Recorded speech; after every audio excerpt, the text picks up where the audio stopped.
It used to drive me crazy when you would hear these things of like, oh, in this age of digital software, we've lost serendipity. We used to wander through the library and we would stumble across something on our way to a book. And it's like, what are you talking about? Like, if you don't find like the digital web world like more serendipitous than walking through the stacks of a library, like you are not using it correctly. The really important thing that fully got developed in the last 2 or 3 months with NotebookLM is when the model answers, you get these inline citations that show you where the model got the information from. And you can click on those and they take you directly to the original source material, to the passage. And this is literally, I started calling it like conversational hypertext. Like it just was, it's a completely new way. So thinking about just asking a question, getting an answer, getting reminded of a passage that inspired the answer, clicking and reading the original passage in the original source, quoting that, creating a new note with that quote, going back to the chat. That flow is like no computer in the world could do that, a year ago. This idea of having a conversation with information is just a massive interface unlock. Yeah. And, the sort of, to thinking of it as like chat or ChatGPT, I think is very limiting. Yeah. It's really the idea that you can talk to all of your knowledge and all of your memory.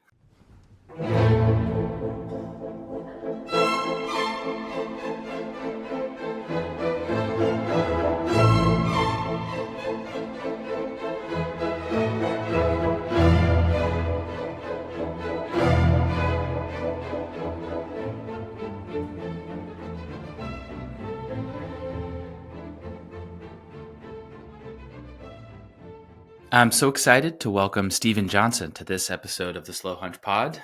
Steven's one of my favorite authors and thinkers.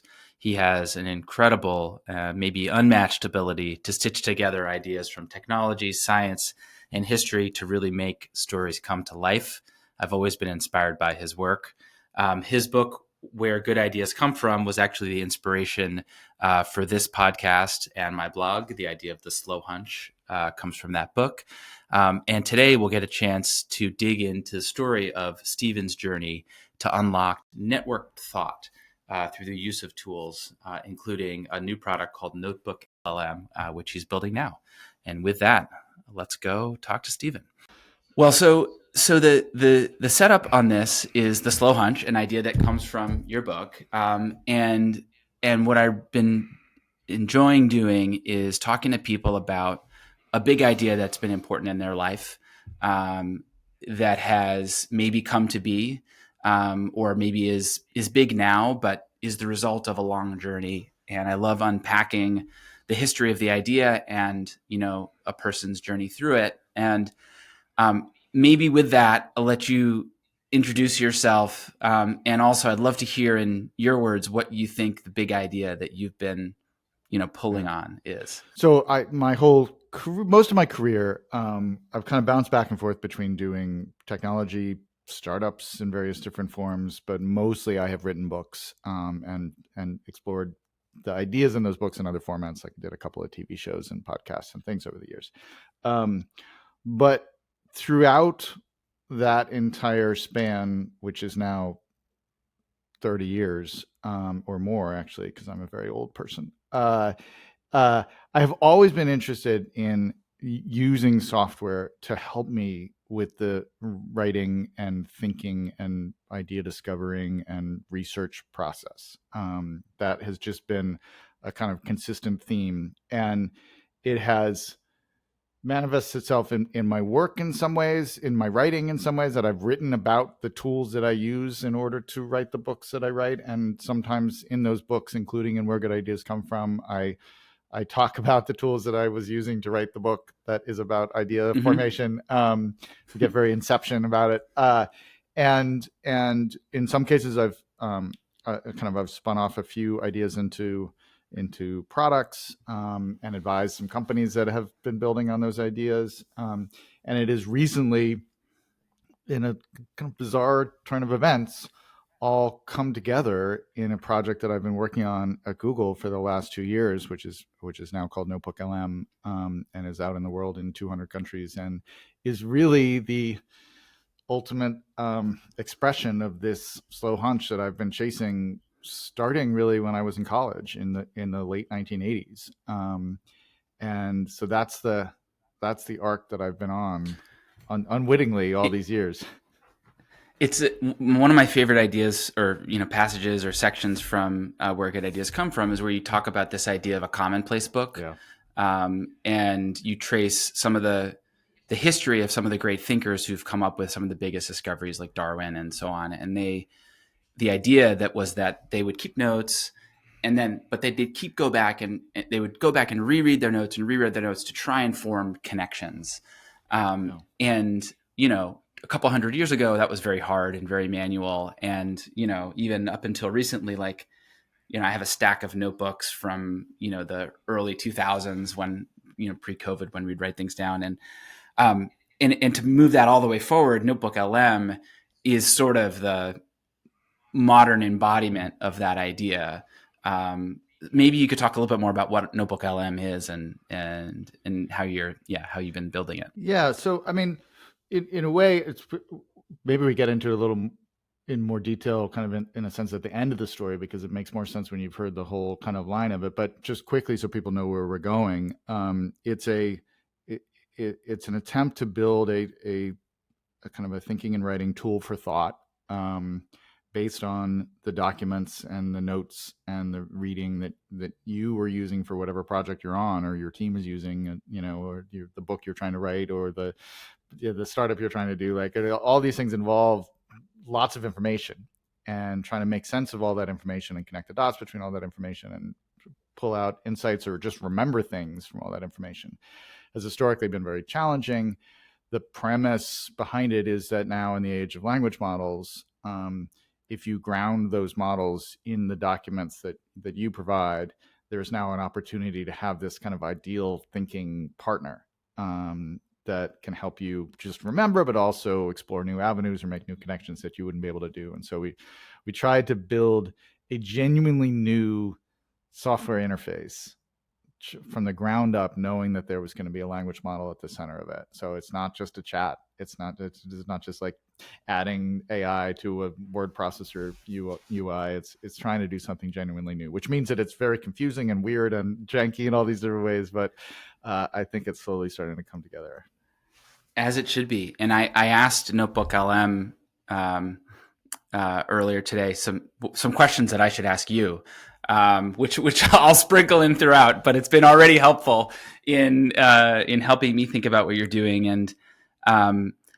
it's impressive. Well, so I like that so much of your writing has been about the process of ideas and thinking coming together, and that's actually the hunch in many ways that you've been pursuing all these years through the exploration of tools, the history of knowledge tools, really, and then the exploration of what's possible at different times, yeah.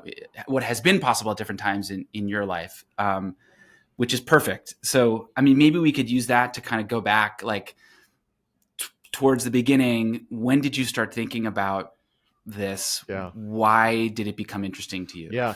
So one thing that is kind of interesting about my development is that I was not really particularly interested in computers when I was growing up or when I was in high school. And I'm really a child of the graphic interface. That I Mm-hmm. went to college in 1986, and the Mac had come out in 1984. And so when I got to college, my parents were like, "We'll buy you a computer," which was very nice. And I went to the computer store and I bought a Mac Plus. And for the first time, like on the most basic level, like the two things that blew me away were like, the screen is white, it looks like paper, Yep, and I remember that. and they're typefaces. And like I was kind of like a typography nerd before you could do it on the computer when I was in high school. I'm probably revealing too much embarrassing information here, but and so, wow, I could change it from a serif to a sans serif. Like, that's pretty nice. And I can download, and there's a laser printer and all these things that were like, just, but it felt like a surface where I was doing creative writing at that point. I was writing short stories. I was writing poems and plays, and it felt like a surface where a creative person might want I to hang see. out. And Yep. so I kind of fell in love with that little Mac in my freshman year. And then in my sophomore year, Apple released this application called HyperCard.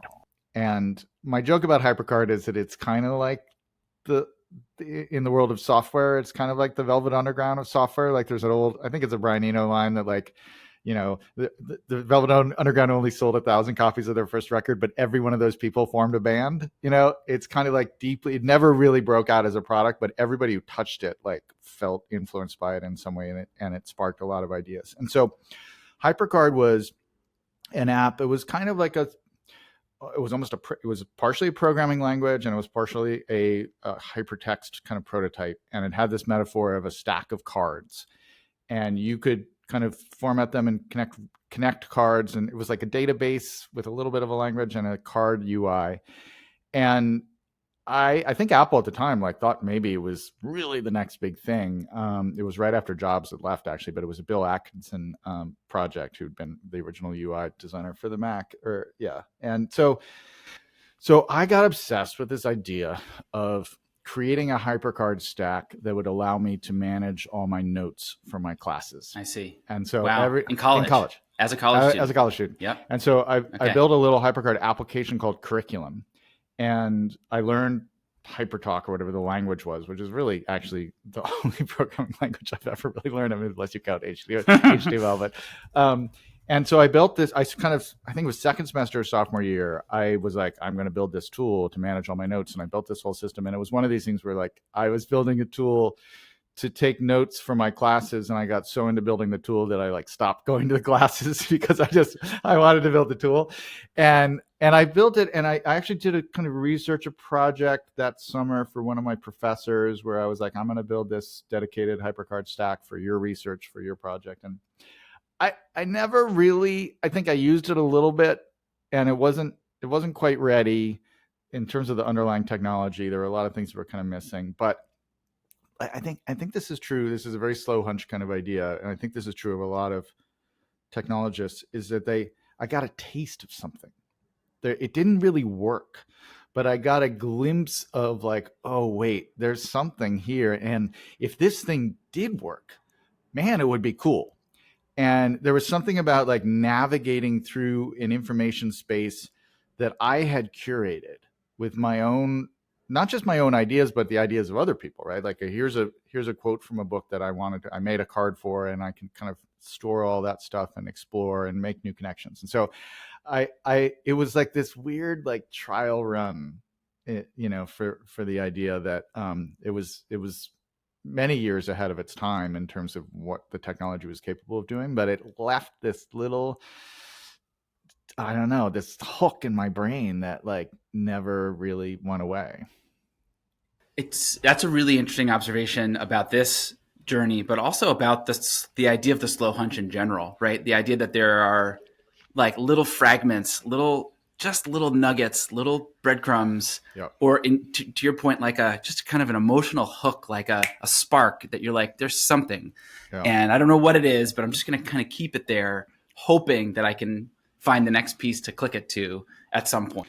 Yeah. And, when many years later, when I wrote Where Good Ideas Come From, and I talked both about the slow hunch and then a kind of related idea of a spark file, like where you would write down those hunches basically. And I honestly, I had thoughts when I was writing all that stuff where I was like, is this too obvious? Like, I almost kind of had a second thought of like, is anybody going to like actually find this helpful? Because surely other people have thought of this. And it turned out to be one of the most influential things that I've ever written. Like, here we are, 20 years later or 15 years later in a podcast series that's taking off from it. And it just was one of those ideas that sparked other ideas in people's minds. But a big part of it was like, when you have these slow hunches, the number one thing to do with them is just to remember them in some form, just capture them and somehow store them in a format, however you do it, with pen and paper or with an advanced language model, such that when you stumble across something else 6 months later or 3 years later or 20 years later that builds on that initial spark, that initial hunch, you have access to it, because the hunch is the easiest thing to forget because it's not fully baked. It doesn't work. My HyperCard project ultimately didn't really work.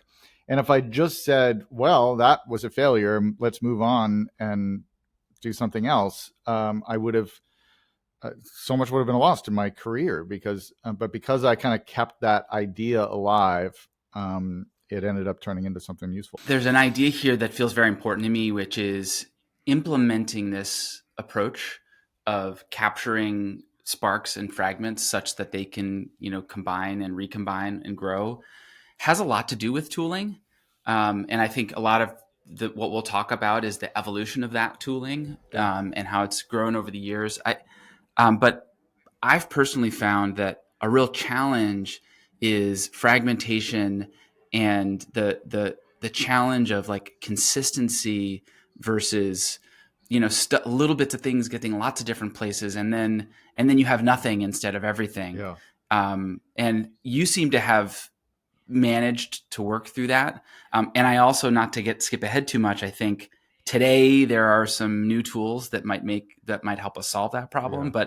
But I've really found that to be a problem over the years, as someone who's actively tried to implement this strategy, but it's just not that easy. Yeah, I think that they're kind of in the world of people who are interested in this kind of commonplace book to Spark file to kind of notes, personal knowledge management, uh, field. They're kind of two schools, and one school is spend as little time organizing it as possible. Just capture everything. Because if there's any friction of like, but now I must classify this note according to my taxonomy that I have meticulously developed, like it eventually won't happen. And by classifying and putting everything in its right folder, you miss the surprising connections that you might otherwise make when two things that seem unrelated end up connecting. Now, and then there's another camp that's like, no, I really like to build my system and I like to classify everything and put it in the right place. And that's how I think. And I think those approaches, probably are valid for different kinds of minds, and different kinds of, kind of education or training or whatever. You kind of get to the brain you occupy as an adult, and you think a certain way and you organize your ideas a certain way, and that's fine. I have always been on the camp of, I don't want to spend any time organizing. Yeah, I just am I've always had kind of messy desks, and I just prefer to not organize it. I have a good memory. I have a maybe slightly larger than average like context window, and so that may be a little bit of a help for me, and that I'm able to kind of just be like, oh, as long as I've captured it, I'll remember it, and I don't need to organize it. And I think maybe some other folks, so that maybe just be a bias on my end.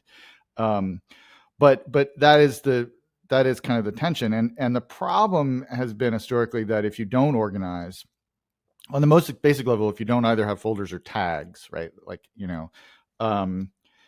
things are disorganized. And now it's possible with some tools to get around that. I want to talk. Let's save that question, because I think that is a key question. But I'll also just add that even without getting into the organize or don't organize debate, like there's I don't know, I've used 10 different notes apps over the last 10 years for whatever reason. I've got stuff in Google Docs, I've got stuff in this notes app and that's notes app, and some of them are more organized and less. And not to mention notebooks. And so I think even just being consistent with a simple system is a real challenge, or has been for me. And I also feel like maybe in the adjacent possible of now, that's a problem that we might. Yeah. And we should mention here, just connected to the commonplace book idea, is the other important thing in this is like capturing other people's ideas.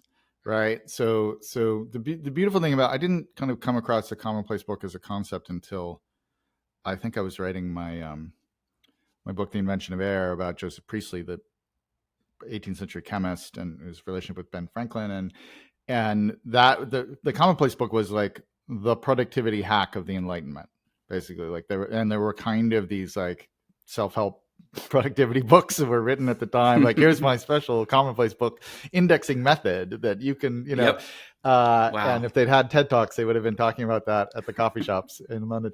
So they so the idea of the commonplace book was like, it was as much about other people's ideas as it was about your own. And as you read, Right. you were supposed to transcribe, like write down the ideas of other people when you had, stumbled across an interesting passage.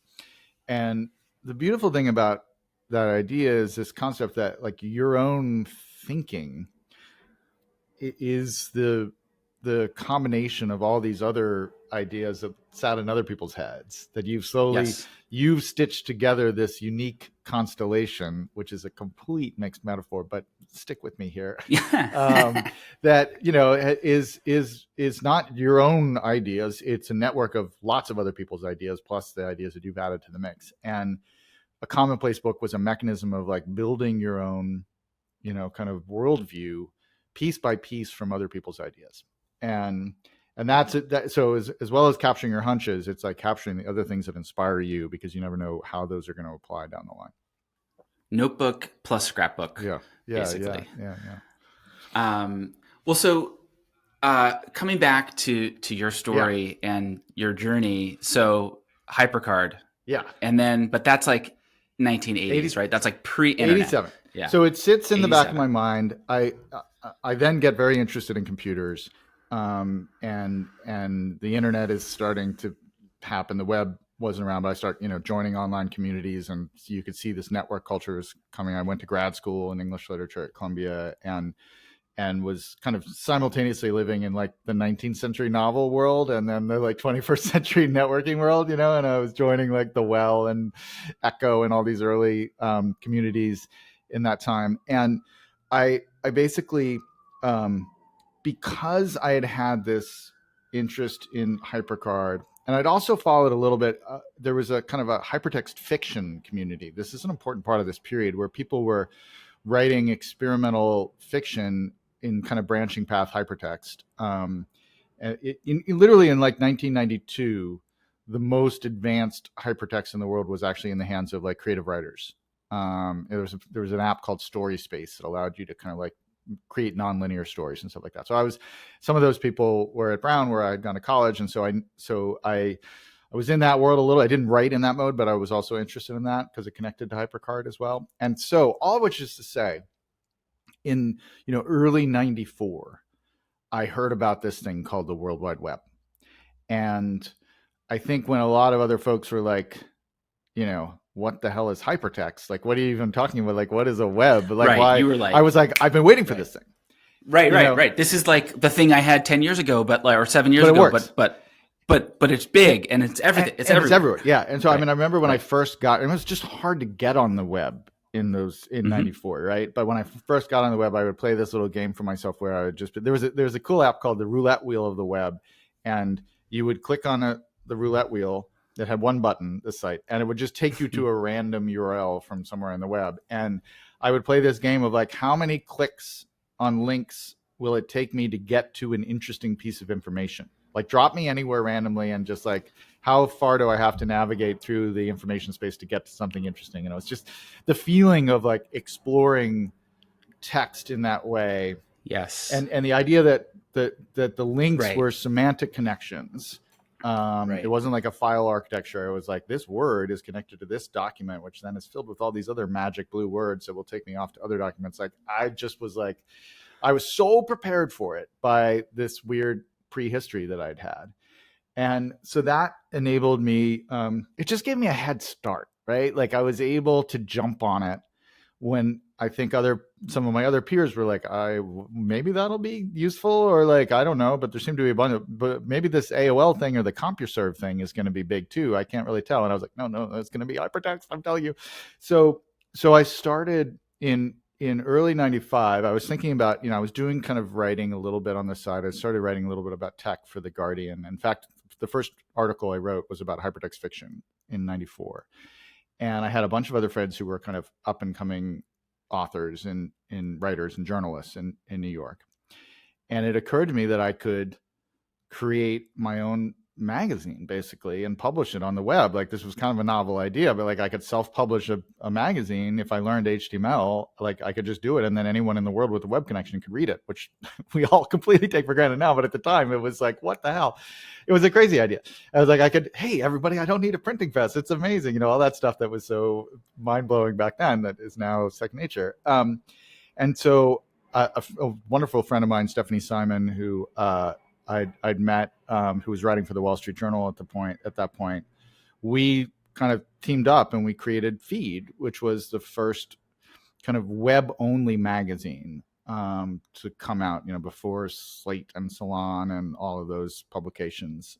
Wired had done something called Hot Wired, but it was a spin-off of Wired. But we were kind of the first native one to publish actual authors and things like that. And the interesting thing about the Feed history is that the original proposal I wrote, I went back a couple of years ago, I still have it somewhere, actually had this really kind of radical idea to it that we never did, which was that authors were going to write in this new format where their stories would be kind of built out of these standalone chunks. So each story would be like, 10 blocks of text, but it would be written in such a way so that you could read each block on its own. And so there was kind of a preferred way to go through the story, but you could also then kind of navigate through the Feed archives from block to block and drop in. If there was a connection from one story we'd published a year ago, we'd be able to drop into another block, and you could navigate it through whatever way. Yeah, it was very HyperCardish, and it turned out to be like impossible to implement.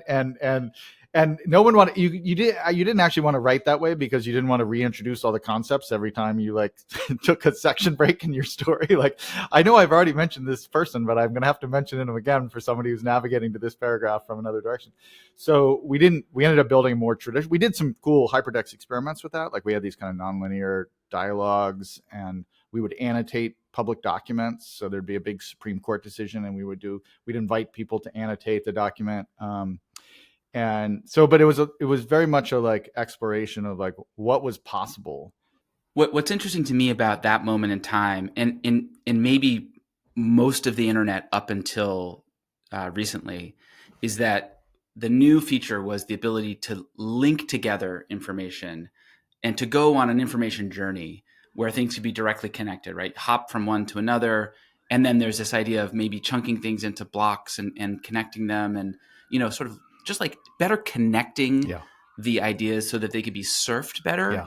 But there is still a lot missing there. It's hard to break things into chunks. Yeah. It's hard to synthesize all of that information. So that comes later. But just at that time, the idea that you could go from analog to digital and from digital to internet connected, all of a sudden was a huge unlock in terms of tools for thought. Because if you're just following links, I remember in the early days of just getting lost in Wikipedia, for instance, and following one thing to the next, like that was an unbelievable concept, in 1995 that we take for granted now, but it was a huge unlock in being able to use information more effectively. No, it's a really great point. And interestingly, I think until recently, Wikipedia is the one thing that actually ended up delivering on that initial promise of the web. Like, people don't actually explore information in a nonlinear way following hyperlinks. They read a story and then they read other stories, and then they kind of are reading in a linear way. But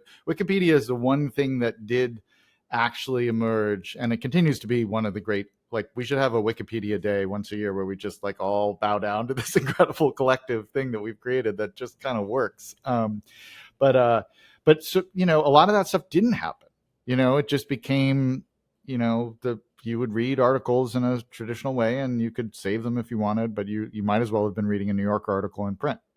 The initial model of a learning journey, which you can definitely see in Wikipedia, was more or less replaced with a ask a question, get an answer model, or maybe more traditional patterns of viewing media in an online format or even in an app format, versus a sort of a journey or a synthesis. Yeah. With social media, it became feeds. Basically, it became like what's new, and everything became like a chronology. Like, I'm not following associative links here. I'm I'm just following like what's the new thing that people are talking about. And yeah, that was Yep. exciting and cool. And there were some things that came out of that, but it also kind of deadened this early promising part of the whole hypertext experience that I was so excited Yeah.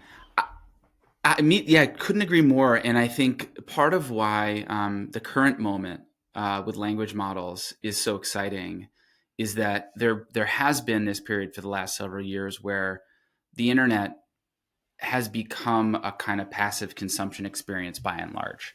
Yeah. Scrolling feeds on TikTok, and I hear from so many people that while there are some amazing things that have come of that in terms of new forms of creativity and in media and whatnot, the the vibe is very different than a learning journey Yeah.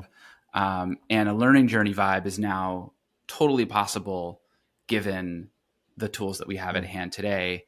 So maybe that makes sense. Maybe it makes sense to then skip ahead a little bit to, you know, your journey from, let's call it the early internet Yeah. to, the more recent time. So the big transition, there's one big stop on that journey, I would say, which is that so in the late 90s, I was like, okay, when I'm reading, I need to create a digital commonplace book because I could see that just being able to search all my notes was powerful, right? Just being able to Command F your way through stuff. And so I started in the 90s when I was writing Emergence, actually, which has a lot of stuff about Jane Jacobs in it. And you may have somewhere. Yeah, yeah. There you go, on demand. I I I started capturing. I would type up.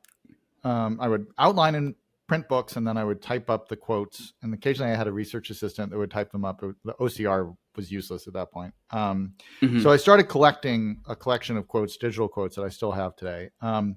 And in around 2000, I believe it's like 2004, this program called DevonThink came out.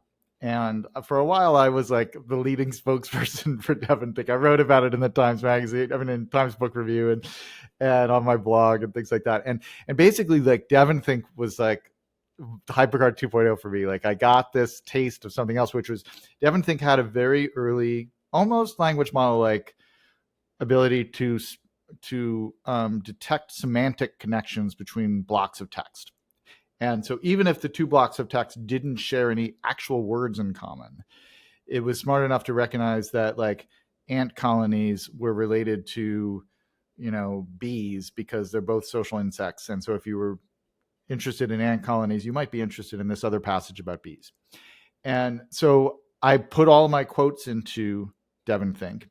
And when I was working on things, I would I would sometimes take a paragraph that I'd just written and I would plug it into DevonThink and I would say, what other quotes are relevant to this paragraph? And there's a story I told in the Times piece I read about this when I was writing my book, The Ghost Map, about the cholera epidemic in London in the 1850s. And I was writing about waste recycling, like literally human waste recycling in London in that period. And I popped that quote in and it brought up a, another story. I think that was maybe from E.O. Wilson or maybe Dawkins or something like that, but it was about how calcium was a kind of a waste byproduct of cell metabolism, and it was just output with nothing to do. And so our basically evolution took that waste of calcium and said, oh, we could build a skeleton with that. And so we have bones because like evolution is a good recycler of waste. And so, and it seemingly like DevonThink made that connection for me.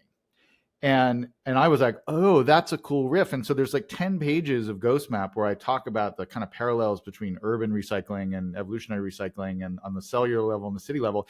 And that was the first moment where I was like, who had that idea? I was like, was that my idea? Was it the software? And it was clearly both of us. I like in the Times piece, I was like, it was clearly like a duet.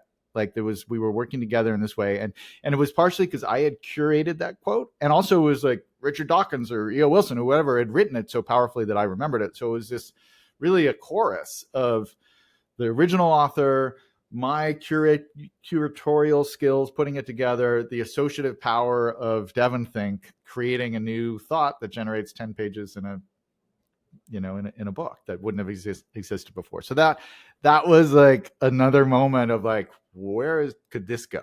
Like what is now possible because of this? So Right. And what I hear from that also is like the pattern is like the ability to link yeah, to the ability to like intelligently link and connect, like in resurface, yeah. right? That example of resurfacing something based off of the linkages in a kind of responsive and in a way that's in reaction to something else you're doing, maybe not exactly what you expected, is seems like a massive next step And in what you just said this. is so important. Yeah. What I didn't expect. Like Right. this is where I, you know, it used to drive me crazy when you would hear these things of like, oh, in this age of digital software, we've lost serendipity. We used to wander through the library and we would stumble across something on our way to a book. And it's like, what are you talking about? Like, if you don't find like the digital web world like more serendipitous than walking through the stacks of a library, like you are not using it correctly. You know, like it is so much better at this kind of stuff. So those kinds of unplanned connections are like,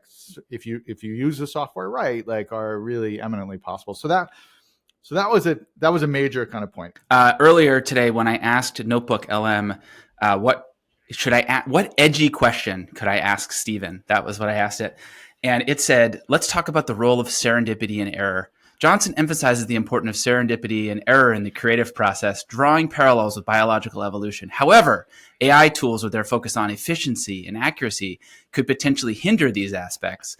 You could ask him, do you worry that an over-reliance on AI tools might inadvertently limit the role of chance encounters and productive mistakes, ultimately stifling true innovation? This question probes the potential downsides of efficiency and automation in creative endeavors. I am going to have a stern talking to with Notebook. Does it not know that it was invented for precisely that purpose? Like, what is wrong with it?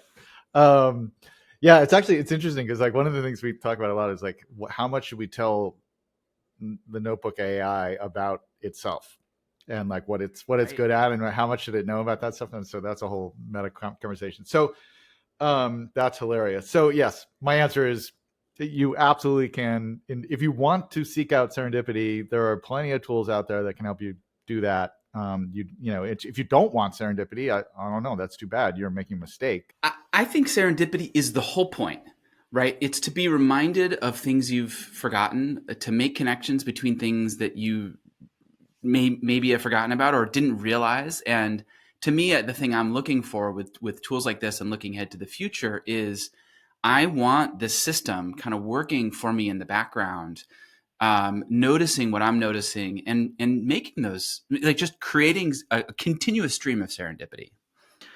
Okay, so to bring the timeline to more or less the present, the only other major breakthrough was the Kindle coming out. So then I could capture quotes very easily. That was a big thing. And then a wonderful tool called Readwise that manages all your quotes from different sources. Those folks are amazing. That's a fantastic tool if people don't know about it. So I became an avid ebook reader because I just could capture the quotes much more easily. And then Readwise came along and helped me organize it and things like that. Then in the fall of 2021, news of this GPT-3 software from a little company called a little hybrid nonprofit for profit called OpenAI comes out, and you couldn't really get access to it was hard to get access to GPT. This is like September of 2021. But I had heard about how they had developed this complicated organizational structure where they were half nonprofit, half for profit. And ironically, I thought at the time, I was like, well, people have already written about GPT-3 and the language models and stuff like that, but I don't think people have written about this interesting new hybrid model. And so I went to hybrid organizational structure. And so I went to the Times Magazine and I said, hey, I want to write a piece about OpenAI. I'm not so much about the language models, but about how they're structuring this organization. And they were like, oh, that sounds interesting. That turned out to be a very important part of OpenAI's history that exploded, 2 years later in the whole conflict with Sam Altman leaving and being fired and coming back. But it meant that I got access to GPT-3 as I was reporting that story. And so there was a night in like early October where I was like, well, I better try this thing out while I'm, getting ready to talk to these people about their organizational structure. And I sat down with it and spent 3 hours, and it was probably the most important transformative moment in my history with technology in my life. I mean, certainly up there with seeing HyperCard and seeing the web. Those are the three. Um, and I just had no idea how insane it was that you could really have a not even really a conversation, but you could write a paragraph or instructions and it would continue the paragraph and write mini essays, and it seemed to know things about the world. But just the mastery of language was so overwhelming. And I just suddenly, again, I was like, oh, all the things I've always wanted, like if you could attach this to your reading history and to everything else, like you could you could finally build the thing that I've always wanted. And so I ended up going back to the Times Magazine and saying, I'm going to mention the organizational structure stuff, but I'm just going to write about like what does it mean that computers have mastered language? Like what is going to be now possible? Forget AGI, forget superintelligence, which is what everybody was talking about. I was just like, just being able to like chat in conversation with a piece of software unlocks all these new things that were not possible before. And we're going to spend the next 10 years just thinking about what that means and what we can build with that.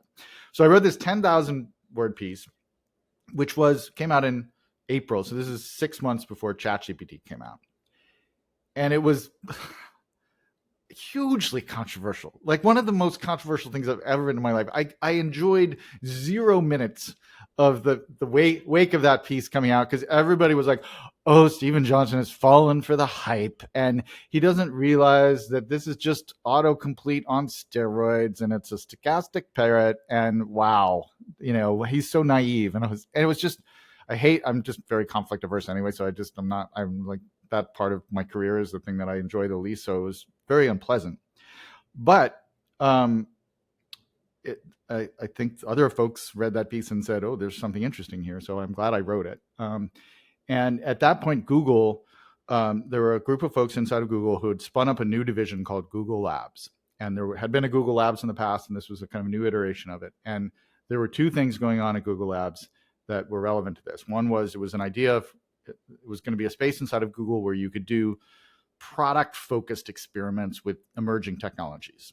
And so it wasn't just abstract research, and it wasn't one of the existing product categories. And you could do these experiments that could be messier and that could explore the possibilities of new technologies.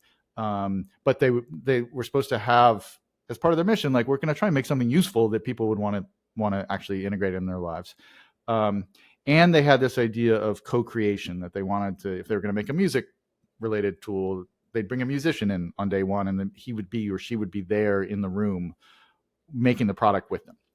And Clay Bavor, who was running Labs at that point, and Josh Woodward, who now runs Labs, had read Where Good Ideas Come From. Where Good Ideas Come From had influenced some of the design of Labs.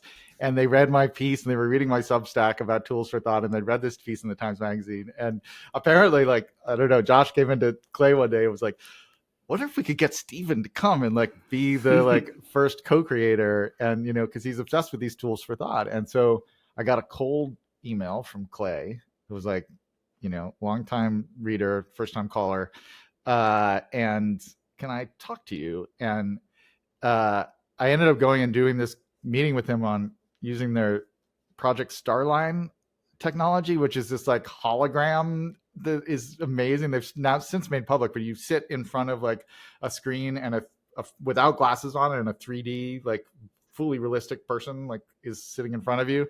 So I went into that meeting, and like it was the only meeting in my life where the first words out of my mouth were "Holy shit!" Like this hologram appears, and so we have this incredible conversation. And at the end of it, Clay is like, "Look, man, you could just advise us, and come in every couple of months and give us an inspirational speech and feedback. But like, we think we can actually build this thing you've been chasing like your entire adult life with these language models. And we have a small team here that is kind of already starting to think about it. Why don't you just come part-time, like 50% of your time, and come and just be in the room with us and help us build it?" And I was like, I would like to do that. That sounds great. And so honestly, I thought at the time that it would we'd build a prototype, because there was a team kind of out. There was like 3 engineers allocated to it and a designer. But I thought, Google probably has 1 million of these things, and we'll build some prototypes. I'll meet some interesting people. It'll be a great adventure, and that'll be it. But I think because from the very beginning, we started in July of 2022, and we, so again, before the ChatGPT moment. And so we were trying to build, the first thing we were trying to do is take the language model and ground it in documents, and not just Yep. have an open-ended chat, but say, this is the source Yep. of truth. And the very first experiment we did, it was the project that preceded it was called Talk to a Small Corpus. I could take a small corpus of material and talk to it. There was a brilliant engineer named Adam Bignell who had started that project. And so Adam and I, we loaded up my book Wonderland into this thing. And I had like in a collab, like there was no UI. I was like totally, so wonky. I had to learn all these things I didn't know how to do. But I could ask like, what does Johnson say about the history of like musical instruments? And I would get this very rudimentary little answer, but it was like grounded in the original book. And, that was like late August of 2022. And so then we kind of spun up a little prototype, and Sundar saw it I think in November or something like that, and was like, whoa, my mind is whirring with the possibilities. And so we were able to like all through it, it was a bit like HyperCard for a while, in the sense that like the underlying model just wasn't good enough to do the things we really wanted to do. But we just started building the UI, which was as much of it as the model. Like, what does the surface look like? How do you manage potentially, hundreds of documents that you might want on a given project? And how do you get past just a chat interface and all the things that we've been doing recently?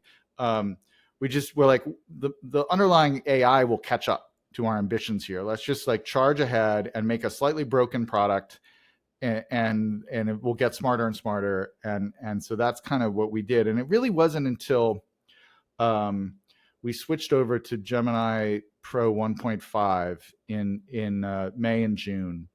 So now what you basically can do with NotebookLM is you create a new notebook, which is in a sense kind of like a commonplace book for a given project. And you can upload, up to 50 documents. It can be up to 25 million words of information in a single notebook, which is just so mind-blowing to me. And it can be, PDFs, and they can have images, it's becoming increasingly multimodal. And once you've done that, effectively, it's not training the model. And so we're not, taking your information and putting it in the model that other people could use it. It's all secure and private. But effectively what it is you get a kind of personalized AI that is an expert in all the things that matter to you and your reading history and all these things. So I've taken that 8,000 quotation collection that I've been curating since 1999. Wow. And I have it in a single notebook, all those quotes. And I've been slowly adding all of my books into that notebook. So I have about 6 of the books in there. And so I just haven't had time to fully build it out. But basically that notebook is going to soon enough have all the important ideas that I've ever read and all the important things that I've ever written, that I've ever published, and my Spark file, all those notes to myself. And so that's the thing. So this is the space where I think now.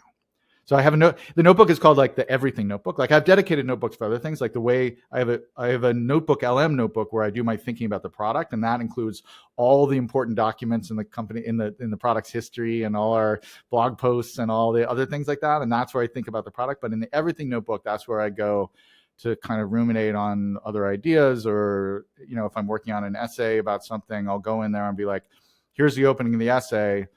What else is in here that I've forgotten? And what it creates is because the really important thing that fully got developed in the last 2 or 3 months with NotebookLM is when the model answers, you get these inline citations that show you where the model got the information from. And you can click on those and they take you directly to the original source material, to the passage. And this is literally, I started calling it like conversational hypertext. Like it just was, it's a completely new way. So thinking about just asking a question, getting an answer, getting reminded of a passage that inspired the answer, clicking and reading the original passage in the original source, quoting that, creating a new note with that quote, going back to the chat. That flow is like no computer in the world could do that, a year ago. And now it's possible. And now I think we're going to see some version of that pattern in almost everything. Yeah. Right. So Google has rolled out Gemini into Docs and email. Oh. We're invested in and see startups that are building versions of this idea into pretty much every Yeah. product, where if you can pool data Yeah. and add sort of an LLM experience to it, you can start to ask it questions, ask it follow-up questions, bring more data in, add your own metadata in. And I think this idea of having a conversation with information Yeah. just a massive interface unlock. Yeah. And the sort of to thinking of it as like chat or chat GPT, I think is very limiting. Yeah. It's really the idea that you can talk to all of your knowledge and Yeah. all of your memory, and whether that's an individual or an organization Yeah. or a community Yeah. or even something else. It's really Well, incredible. actually, Nick, to take it back to where we started, just the other day I was kind of brainstorming a little bit about cities in this context. Like, imagine a kind of a notebook that's filled with the whole history of all the kind of happenings in a city or recent developments in a city, and thinking about it as like you're a city planner. And and it's multimodal, so it understands images, it understands like the visual representations of things, and you're like, help me think through scenario plans for the park we're thinking about building. Or let's say, in Jaden Jacobs terms, we're thinking about building a highway through through the middle of our city.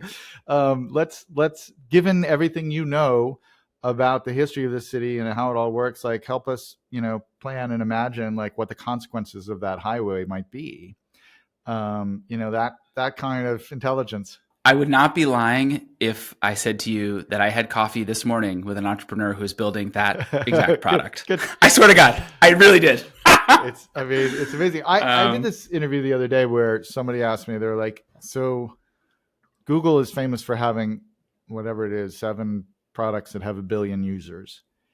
And they were like, is this a 1 billion user product? And I was like, if you step back and say, will 1 billion users interact with an AI through some kind of conversational mechanism that has been kind of personalized with the documents that are relevant to their particular job or use? 100% it is. Like, will they all be working using NotebookLM? I certainly hope so. But like, it is a mass use case. It is not some research nerd I think it's like the biggest use case. It's really everything. Yeah. It's like all information and all knowledge. And to me, one of the big questions about sitting where we are today and the adjacent possible from today is about the interface and packaging up this capability in a way that it can reach people where they are, and make it easy to work with. And there's a lot of competing ideas on how to do that right now, but I think it's going to get figured out, and it will be more. And it really does relate to the commonplace book idea in an important way, because what was essential to the commonplace book was curation, right? You made a unique configuration of knowledge, and that was it was the books you were drawing from had their form. Everybody read the same book, but the collection of quotes that you created from all that stuff was unique to you. And so I think there was a kind of sense of like, before we really thought about what this would mean in practice, when we were just like, it would be great to have an all super intelligent AI that we could talk to and it would solve our problems. There was a sense of like, the AI will know everything and we'll just ask it and we'll stuff. But in fact, in practice, that doesn't really make sense. Like, what you need to do is create a kind of generally intelligent, and putting intelligence in quotes is a very complicated field, but like a thing that produces output that is indistinguishable from human intelligence. But also create easy mechanisms for curating the knowledge and expertise that you want that particular AI to have, and view of the world that you want that AI to have. Because it's not going to be enough for it to on some level, if it knows everything, it's not helpful. Like, it needs to know the details of your thing with the slant that you want and the special data that is important to your work. And so the software task is creating new ways to communicate with this thing, but also creating ways to curate. And that's why, like, from the beginning, like, there's been as much about kind of source management inside of NotebookLM as there was focus on the actual chat interface. Right. And I think what we're noticing is that now that this kind of paradigm exists, you're going to also start to see the interface show up in places where there's already some form of curated Yeah. data, right? And that could be your company's enterprise data. It could be, something personal like, your social media history or your email or something like that. So I think we're going to start bringing data to new places to build this context. And we'll also, I think, start to see this capability show up in places where we already have data pooled. Yeah. Stephen, thank you so much for spending some time with me today. I mean, what an incredible thrill and pleasure it always is to talk to you, especially about this topic, which has been so near and dear to your heart and where you've been such an inspiration to me on it for, over a decade now. I'm just so glad you're doing this podcast. I mean, my involvement in inspiring some of it is aside. It's a great structure. So I'm excited to listen to the other ones. But yeah, it was a real treat, Nick, to talk to you, as it always is. Amazing. All right. Well, thank you so much, Stephen. And we'll talk to you soon. And we'll ask any follow-up questions to you to the transcript of this in NotebookLM. Sounds great. All right. See ya. Bye.